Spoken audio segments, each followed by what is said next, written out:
right, so let's keep it going. All right, so we're at the SP 500. This is actually a pair that I don't trade a lot at all. I am adding it to my repertoire to get familiar with it and get indices under my belt. So off rip, if we look at this pair right now, I honestly feel like it is bearish,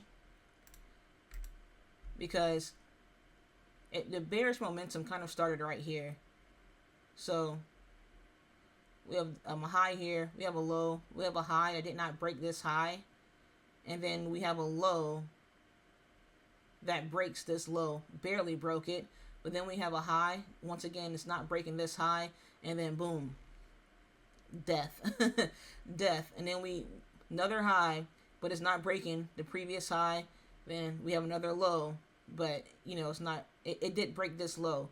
And then right here, it's just, we basically just fulfilled this retracement of this candlestick wick.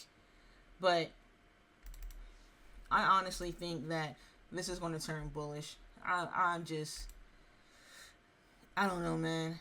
I kind of feel like it's going to turn bullish because indices, they're weird. They're very, very weird. And I honestly think that it's going to turn bullish.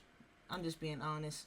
I think, and also if we're on a 4 hour time frame right now, and we did break this this high right here, and we have not been breaking highs really and staying, but we did break this high and close above it. So I honestly think this is going to go up, retest, and continue bullish. I honestly think it's gonna happen. Now, if you're just looking at the charts and what the charts are giving you, then honestly, you can probably wait for it to break back down, wait for a market shift again to continue to go for a bearish ride.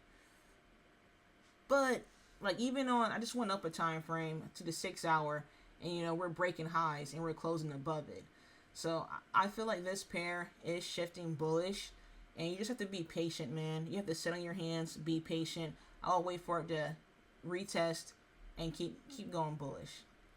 But at the same time, I'm not an indice trader because they're very unpredictable.